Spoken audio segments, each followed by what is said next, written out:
लोग हमको sofa journalist बोलते हैं, लेकिन मैं सोफ़ा जर्नलिस्ट नहीं हूँ। मैं बार-बार बोल रहा हूँ हिंदुस्तानियों, मुझे तंग ना करो, नहीं तो मैं किसी दिन अपना बेड भी दिखा दूँगा। तो चलो आज दिखा ही देते हैं। चलो आज हम दिखाते हैं। मैं सोफ़ा जर्नलिस्ट नहीं हूँ, मैं सोफ़ा से उठकर अब चलो बेड पर चलता हूँ। ये देखो मेरा बेड है और यहाँ पर देखो मैंने रिधा को घोड़ी बनाया है। अब घोड़ी क्यों बनाया हूँ, सारे हिंदुस्तानी देखो मैं अब क्या करने वाला हूँ। तब रिधा हुसैन का धीरे से आवाज़ आता है कि कुछ कर तो पाते नहीं हो, केवल बातें बड़ी-बड़ी करते हो और जो अंदर रखे हो छोटा बादाम रखे हो। बादाम से मुझे कुछ होता नहीं है, इसलिए मैं घोड़ी तो बन जाती हूँ, लेकिन मुझे उम्मीद नहीं है कि आपसे कुछ होगा। अरे नहीं रिधा जी, नहीं रिधा जी, आज मेरा 33rd मैरिज एनिवर्सरी है, 33वां मैरिज एनिवर्सरी है। मैं आज आपको दिखाता हूँ मैं क्या कर सकता हूँ। तो हिंदुस्तानियों, आप लोग भी इस चीज़ का आनंद लो। मैं बोलता हूँ ना कि मेरा 48 साल का तजुर्बा है इसमें। 7 साल के उम्र से मैं ये काम कर रहा हूँ। आज आप लोग देखोगे मैं ये काम कैसे करता हूँ। आज आप लोग देखने वाले हो मैं कैसे करता हूँ। अब 2 सेकंड बाद का कहानी सुनो। सिलसिला सिर्फ 2 सेकंड ही चला, उसके बाद रिधा जी वापस सोफा पर आ गई और देखो कैसे घुसा गई। और ये हलवाई उनको मनाने की कोशिश कर रहा है कि नहीं, अगला टाइम मैं अच्छा करूँगा, इस बार मेरे से नहीं हो पाया, मैं अगले टाइम बहुत अच्छा से करूँगा, ऐसे मना रहा है। कि नेक्स्ट मैरिज एनिवर्सरी पर जब मैं करूँगा, इससे तो होता नहीं है भाई ना, एक-एक साल में एक-एक बार करता है। तो इससे तो होता नहीं है क्योंकि इसके पास मूँगफली है नहीं। उसके लिए रिधा जी को इधर अमृत रे के पास में आना ही पड़ेगा। गुस्सा आप ना होइए रिधा जी, मैं आपको आश्वासन देता हूँ बहुत जल्द आपको सुरुंचू मिलने वाला है, वो भी मेरा वाला। मेरा वाला सुरुंचू आपको बहुत जल्दी मिलने वाला है। मानते हैं, हम मानते हैं कि मोहसिन से कुछ नहीं हो पा रहा है, सिर्फ 2 सेकंड ही चला। आपका नाराज़गी भी अच्छा है।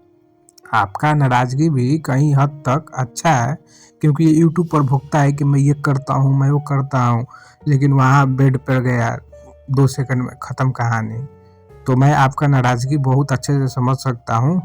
आप आइए हिंदुस्तान, एकदम मतलब ऐसा सुरुंचू देंगे कि पूरे जीवन आप याद रखिएगा और हम हिंदुस्तानियों का नाम लीजिएगा। पाकिस्तान में जाकर आप बताइएगा कि एक सुरुंचू हमको मिला था, जिससे हमको बहुत आनंद मिला था। चलो अब थोड़ा सा इसका वीडियो पैटर्न समझते हैं कि आखिर ये करता क्या है। ये सोफ़ा पर बैठ जाता है सुबह उठने के साथ ही, और सोफ़ा पर बैठने के बाद में स्टार्ट हो जाता है सोफ़ा पर बैठे-बैठे इंडिया के खिलाफ भोंकना। इंडिया के खिलाफ भोंकने से मतलब है इंडियन कंटेंट क्रिएटर को टारगेट करना, उनके ऑडियंस को टारगेट करना। विक्रांत गुप्ता को हर रोज़ गाली देगा, एबी क्रिक इन्फो को हर रोज़ गाली देगा, पठान भाई को हर रोज़ गाली देगा, क्योंकि इनके व्यूज़ मिलियन में होते हैं। दरअसल ये विक्रांत गुप्ता को गाली नहीं दे रहा होता है, उसके व्यूअर्स को प्रोवोक करके अपना जो रोटी है उसको सेकना चाहता है उनका नाम लेकर। और कोई उधर से जवाब दे देगा तो देखना जल्दी पलट जाता है, विक्टिम कार्ड खेलने लगता है कि अरे मैं तो सिर्फ जवाब देता हूँ, मैं पहल नहीं करता हूँ। आजकल ये बात बहुत बोल रहा है कि मैं सिर्फ जवाब देता हूँ, मैं पहल नहीं करता हूँ। तो बिना पहल किए ही तुम्हारे ऊपर 50 चैनल बन गए। बिना पहल किए ही तुम्हारे ऊपर हम लोग 50 चैनल बनाकर आलतू फालतू लग गए। रिजवान हैदर पर क्यों नहीं लगे, वासी इफ़ी पर क्यों नहीं लगे, या और पाकिस्तान के यूट्यूबर और हिंदुस्तान के यूट्यूबर, उनके पीछे कोई क्यों नहीं पड़ा। 100 बात का एक बात, तुम्हारे परवरिश में कमी हुआ है सोफा जर्नलिस्ट, तुमको परवरिश सही नहीं हुआ है। तुम्हारी माँ कहीं मुंह मार कर आई थी और उसके नतीजन तुम पैदा हो गए थे। उस दिन ही गलती हो गया था, तुम्हारी माँ से गलती हुआ था, जिसका खमियाजा यूट्यूब और इंडियन ऑडियंस भुगत रहे हैं, जो तुम इतना गाली देते हो। तुम बोलते हो मैंने कभी पहल नहीं किया, गाली तुमको अमृत राय ने दिया, गाली तुमको नमन गर्ग ने दिया या मास्क मैन ने दिया, तो उसके बाद में तुम उनसे उनका बहन का रिश्ता क्यों मांगे थे। शायद वो बहन तुमको जानती भी नहीं होगी, तुमको देखती भी नहीं होगी, उससे तुम उसका बहन का रिश्ता मांगे थे। उसमें उसके बहन का क्या कसूर था, मेरे बहन का उसमें क्या कसूर था। मेरे माँ के अंदर घुस रहा था, नमन गर्ग के माँ बहन के बाहर से निकल रहा था। इस तरह की बातें अपने चैनल पर बोला है पास्ट 2021-22 में। इसमें हमारी माँ और नमन गर्ग की माँ का क्या कसूर था। और आज जब तुम्हारी माँ के ऊपर हम चढ़ रहे हैं तो बोल रहे हो कि हमारे मरे हुई माँ को, बाप को टारगेट किया जा रहा है। बिल्कुल करेंगे टारगेट। हम तो शरीफ नहीं है भाई ना, हम शरीफ नहीं हैं, बिल्कुल भी शरीफ नहीं है। और दुश्मनी का बदला तो हम ऐसे लेते हैं कि मतलब जैसे लेना चाहिए होता है। और तुमको अभी और लेंगे। मरी हुई माँ को मेरे टारगेट कर रहे हैं, मरे हुए बाप को टारगेट कर रहे हैं। रिजवान हैदर के मरे हुए बाप को क्यों नहीं कोई टारगेट कर रहा है, क्यों नहीं टारगेट कर रहा है? क्या उसको गाली नहीं पड़ती है कमेंट सेक्शन में? तो उसका जवाब वो क्या दिया था कि तेरे माँ के अंदर घुसूंगा तो तेरे बहन के अंदर से निकलूंगा, या तुम जो मुझे गाली दे रहा है तुम अपनी बहन का रिश्ता करवाओ, इस तरह का जवाब दिया था। पहल तुम किए हो, ये मत कभी बोल देना गलती से कि पहल मैं नहीं किया हूँ। पहल तुम किए हो और ख़त्म भी तुम ही करोगे। ख़त्म भी तुम ही को करना पड़ेगा, उस क्राइटेरिया में ख़त्म करना पड़ेगा कि तुमको यूट्यूब छोड़कर भागना पड़ेगा। क्योंकि सारी दुनिया छोड़ दे, हम तुमको नहीं छोड़ेंगे। हम तुमको छोड़ने वाले नहीं है मेरे बेटे, किसी भी सूरत में हम तुमको नहीं छोड़ेंगे, ये इतना जान ले। क्योंकि कुछ बातें ऐसी थी जो हिट कर गया था मेरे को, कुछ बातें ऐसी थी, मैं 3 साल 2 साल वीडियो बना लिया लेकिन कभी नहीं बताया था। लेकिन कुछ बातें ऐसा तुम्हारा हिट किया था जो तुम ये बोलते हो कि मेरी मरी हुई माँ को गाली दिया जा रहा है। तुम कभी सोचे हो कि जिसको गाली दे रहे हैं हो सकता है उसकी भी माँ मरी हो? ये चीज़ कभी सोचे हो? हम तो सिंपैथी कार्ड नहीं ना खेलते हैं भाई। हम आकर नहीं बोलते हैं कि मेरा बाप, मैं 18 साल का था तो न्यूज़ डेस्क पर मर गया था। मैं ये नहीं बोल रहा हूँ कि जब मैं 6 साल का था तो मेरी माँ मर गए थे, बिल्कुल नहीं बोल रहा हूँ। यहाँ यूट्यूब से हमको सिंपैथी और पैसा नहीं लेना है। लेकिन जब तुम गाली दिए थे तो तुमको सोचना चाहिए था कि भाई सामने वाला, चलो वो गलती कर रहा है, कमेंट सेक्शन में जो भी गाली दिया है या ट्विटर पे जो भी गाली दिया है इसका गलती है। इसके माँ को क्यों मैं गाली दे रहा हूँ, इसके बहन से इसका रिश्ता क्यों मांग रहा हूँ? दुनिया में इकलौते तुम हो जिसके माँ बाप नहीं है, और भी लोग हैं, और भी लोग हैं ना दुनिया में। तो ये मत बोलो कि पहल मैंने किया है या मैं जवाब देता हूँ। पहल तुम ही किए हो और ख़त्म तुम ही को करना पड़ेगा, और यूट्यूब छोड़कर तुमको भागना पड़ेगा। ये मैं तुमको बता रहा हूँ, ये मैं तुमको बता दे रहा हूँ अच्छा से। ये वीडियो बनाने बैठते हो तो विक्रांत गुप्ता के भरोसे तुम्हारा वीडियो बनता है। विक्रांत गुप्ता का नाम न लो तो तुमसे 1 मिनट बोला ना जाए। हर दूसरी वीडियो में विक्रांत गुप्ता, विक्रांत गुप्ता, विक्रांत गुप्ता, ऐसे विक्रांत गुप्ता बोलते हो कि जैसे वही तुम्हारा नाजायज बाप हो, या विक्रांत गुप्ता के जो दादा हैं वो तुम्हारी अम्मी के ऊपर जाकर चढ़े होंगे, उसके बाद तुम पैदा हुआ था, जो विक्रांत गुप्ता को इतना याद करता है। विक्रांत गुप्ता को याद करने का ये भी वजह हो सकता है। मेरे बेटे, स्टार्ट जब किए थे तुमको सोचना चाहिए था। जब तुम स्टार्ट किए थे हिंदुस्तानियों को गाली देना, हिंदुस्तानी माँ बहन को गाली देना, हमारी बहन बेटी को गाली देना, उससे पहले सोचना चाहिए था, उससे पहले सोचना चाहिए था। और तुम आज भी गाली देते हो और उसके बाद में पलट जाते हो कि मैंने कुछ नहीं कहा। तुमको मैं एक चैलेंज देता हूँ, यहाँ पर बैठे बैठे तुम बता दो कि मैं तुम्हारे एक वीडियो में कॉपीराइट नहीं दूंगा, और मैं सारा क्लिप ढूंढ के लगाऊंगा जहाँ पे तुम हमारे भगवान को, हमारे धर्म को, हमारे सीता माता को, हमारे महादेव को गाली दिए हो। बोलो मैं तो क्लिप लगाऊं, और तुम अगर मर्द का बच्चा है और अब्दुल अली का ओरिजिनल खून है तो ये चीज़ एश्योर करो मेरे को कि तुम कॉपीराइट नहीं दोगे। तुम बोलोगे कॉपीराइट नहीं दोगे, मैं कल क्लिप लगा दूंगा। सारा क्लिप मेरे पास फाइल में पड़ा है। मैं हिंदुस्तान का कभी डिसरिस्पेक्ट नहीं किया, ये बोलता है। और नादान हिंदुस्तानी मादर चोद इसको देखते हैं, मादर चोद हिंदुस्तानी इसको देखते हैं, जो है मादर चोद है बिल्कुल। जो इंसान अपने वीडियो में हिंदुस्तान को गाली देता है, उसी वीडियो में कुछ ऐसे हिंदुस्तानी हैं जो इसको सुपर चैट करते हैं और सपोर्ट करते हैं। ऐसे भी लोग हमारे हिंदुस्तान में रह रहे हैं, जी रहे हैं, खा रहे हैं। दरअसल में मुल्क बड़ा है, मुल्क बड़ा होने का ये घाटा है। मुल्क छोटा होता ना तो तुम्हारी माँ चोद दी जाती, मादर चोद हो जो तुम लोग हिंदुस्तान में रहते हो। हिंदुस्तान में रहकर ये जो पाकिस्तान से चूरन बेचते हो और पाकिस्तान से जो चूरन खाते हो ना, वो नहीं चलेगा हिंदुस्तान में। और ये मोहसिन अली भड़वा विक्टिम कार्ड खेलता है कि मैं हिंदुस्तान को गाली नहीं दिया हूँ। मैं हर एक क्लिप लगाऊंगा, हिंदुस्तान को गाली देने वाला भी क्लिप लगाऊंगा, भगवान राम, माँ सीता, हमारे देवों के देव महादेव भगवान, और उसके बाद में भी बहुत सारे हमारे देवी देवताएं जिनको तुम गाली दिए हो, सारा क्लिप मैं लगाऊंगा। तुम मेरा चैलेंज तो एक्सेप्ट करो। एक वीडियो में मैं नहीं बोलूंगा, तो सिर्फ तुम बोलोगे, और वो वीडियो पर तुम कॉपीराइट नहीं दोगे। ये चीज़ हमको बताओ, मैं तुमको बताता हूँ कि क्या होता है प्रूफ, क्या होता है प्रूफ। तो हिंजरा की तरह अपना हरकत सुधारने के लिए तुम मुझे कॉपीराइट दोगे। कॉपीराइट और ये सब देकर हमारे चैनल डिलीट करने का ये भरपूर कोशिश किया है। मैं नहीं लगा सकता भाई, इसे क्लिप में नहीं लगा सकता, नहीं तो मैं लगा देता।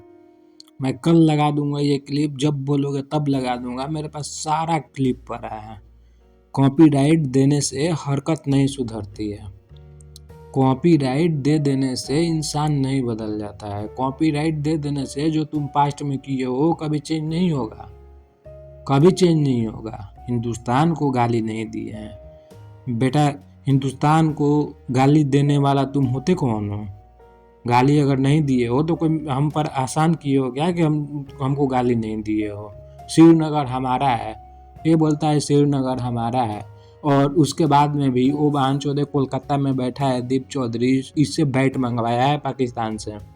हिंदुस्तान का एक वेस्ट बंगाल में बैठा हुआ लड़का जिसका नाम दीप चौधरी है, मोहसिन अली को पैसा भेजा है। कितना पैसा भेजा है ये हमको नहीं पता है, लेकिन 2 से 3 लाख पाकिस्तानी रुपया उसको भेजा है और वहाँ से बैट मंगवाया है। इसको पूरे हिंदुस्तान में कहीं बैट नहीं मिल रहा था, इसको बैट लेने के लिए मिम्रे स्पोर्ट्स पाकिस्तान जाना है। ऐसे तो गद्दार रह रहे हैं इस देश में, ऐसे गद्दार रह रहे हैं इस देश में, लेकिन पकड़ना किसको है? गद्दारों को नहीं पकड़ना है। हमारे देश में गद्दार लोगों पर कोई एक्शन नहीं होता है। माजरत के साथ में मैं ये चीज़ बोल रहा हूँ, पकड़ते उसको हैं जो निर्दोष है, पकड़ते उसको हैं जो निर्दोष है। अब देखो कल के डेट में मोहसिन अली इंडियन को क्या कह के प्रोवोक कर रहा था। बात तो सही बोल गया ना कि तेलुगु बोलने पर, मराठी बोलने पर ये बोलो ये बोलो, ये लैंग्वेज बोलो। बोल रहा था कि हिंदुस्तानी आपस में लड़ रहे हैं, कट रहे हैं। महाराष्ट्र वाला बोल रहा है कि मराठी बोलो, कनाडा वाला बेंगलोर वाला बोल रहा है कि कन्नड़ बोलो, ये बोलो, तेलुगु बोलो। ये बोलकर हिंदुस्तानियों को प्रोवोक कर रहा था, लेकिन हिंदुस्तानियों को शर्म नहीं आएगी। हिंदुस्तानी लोगों को शर्म नहीं आने वाला है कि हम किस लिए अपने आप को हिंदुस्तानी बोलते हैं। अरे क्या ही बोले भाई, बोलने बैठ जाए भाई वीडियो बहुत लंबा हो जाएगा। लेकिन ये साला इतना बड़ा हरामी, इतना बड़ा चुतिया है ये मोहसिन अली, और इससे भी बड़ा चुतिया है इसके सब्सक्राइबर कुछ लोग। बहुत लोग तो मजे लेने जाते हैं, उनका खैर है भाई, उनका कोई दिक्कत नहीं है। ड्रामा करता है, नौटंकी करता है तो मजा ले लेते हैं, ये कोई बड़ी चीज़ नहीं है। लेकिन बहनचोद पैसा देना, सोचो दीप चौधरी को पूरे हिंदुस्तान में बल्ला बैट कहीं नहीं मिला, उसको सिर्फ और सिर्फ पाकिस्तान में बैट दिखा, पाकिस्तानी बैट उसको पसंद आया, मोहसिन अली से बैट मंगवाया है।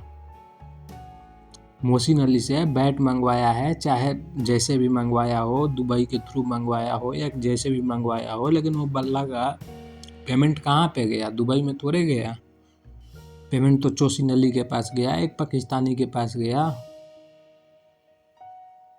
क्या ही बोलो भाई लोग। वीडियो को लाइक कर देना पसंद है तो। यही है अपना हिंदुस्तान का हाल, यही है अपने हिंदुस्तानी लोग, यही है अपने हिंदुस्तानी लोग। ऐसे भड़वे लोग हम कहीं नहीं देखे थे, कहीं नहीं देखे थे। जिस वीडियो में मुल्क को गाली पड़ रहा है, देश को गाली पड़ रहा है, उसी वीडियो में उसको सपोर्ट करते हैं, उसी वीडियो में उसको सपोर्ट करते हैं। और ये मोहसिन अली सिंपैथी कार्ड खेलना बिल्कुल बंद कर दें। सिंपैथी कार्ड नहीं चलता है अब, सोशल मीडिया के ज़माने में नहीं चलता है। जेन जी जो है वैसे भी ये चीज़ नहीं मानती है। जो सिंपैथी कार्ड तुम खेलते हो सबको पता है।